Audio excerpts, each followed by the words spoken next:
If you don't want your shoulders to get injured from bench press or shoulder press exercises that involve your shoulders a lot, then this is a group of muscles around the shoulder that you need to look after. And I'm going to show you how in this video.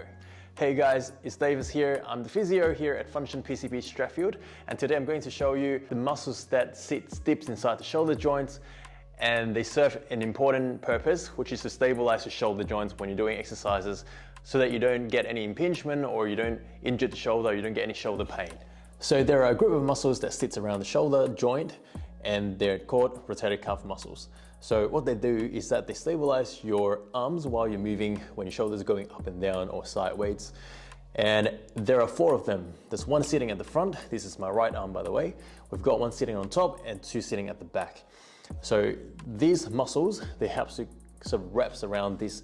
We call that the humeral head, and is the bone of your arms. It stabilizes it so that when you move your arms up, this bone doesn't go out of that shoulder socket over there. So how do these muscles play a role in terms of stabilizing this joint? These muscles at the back there, when they contract, they have to pull this humeral head, which is the bone, backwards. And when these muscles are dysfunctional, they're not working the way that they should, what happens is, when you move your arms up, this bone travels forward and it pinches the structures at the front. And that's the reason why a lot of people get shoulder pain at the front. So I'm going to show you 2 exercises that's going to maintain the health of these rotator cuff muscles, and they play a huge role in terms of preventing that shoulder pain at the front. So the first exercise, we just need to use a massage ball, and it's so easy that you can do it anywhere. We're going to use a massage ball, place it behind the shoulder blade area, just around here. So not too far up, not too far down, just around the middle, right there, okay? And then we're just going to find that sore spot. And once you hit that spot, you will know it because it's so painful that it might shoot pain to the front. And it gets tight pretty often. Once you find that spot, just try to stay there for 30 seconds to 1 minute, just to loosen up that rotator cuff muscles at the back. The second exercise is so simple as well. We just need a little band, wrap around like a pole or a doorknob, and you basically stand sideways this way. You might have seen this exercise before, but I found that a lot of people don't do it correctly, or they don't have the right mind-muscle connection, whatever you want to call it, or activation, or neural pathway. So we're basically going to have your elbows tucked. Let's get a little bit more tension there.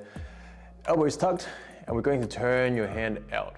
Now, most people, they're just going to go through the motion, and then what they feel is that the biceps starting to work, or the anterior delt, your front shoulder is going to work, but that's wrong.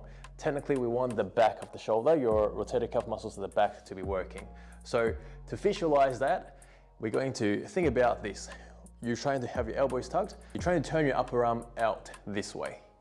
Now, as a result, your forearm will be following through. So instead of pulling with your hand, we're trying to think about the rotation of your arms. We're trying to rotate this part. Now, the other thing is that people like to go in and out this way. So when they go out, they start going this way, and that doesn't work as well because you're not really rotating that joint within that shoulder, within that socket of the shoulder. So have your elbows tucked, turn out, coming back in. Think about the rotation. I'm visualizing that movement, and I can start to feel the tension at the back. We don't want it in the upper traps, we don't want it in the biceps, we don't want it in the shoulder. It's just the back. And I'm going to do that 15 times. Now, mind you, the resistance band is really light here. I'm not going heavy. There's no ego lift here. You just want the activation so that your muscles, once you start exercising later on, they can actually stabilize that shoulder. Now, once you get better, we can then even go this way. I'm gonna pull the band up to about 90 degrees, like so. This is to mimic, the bench press position, having your elbows up at 90 degrees. And this is what we call you can call it more the functional way to train it. Now, if you get the activation from the previous exercise, then this will be the second or the progression for that.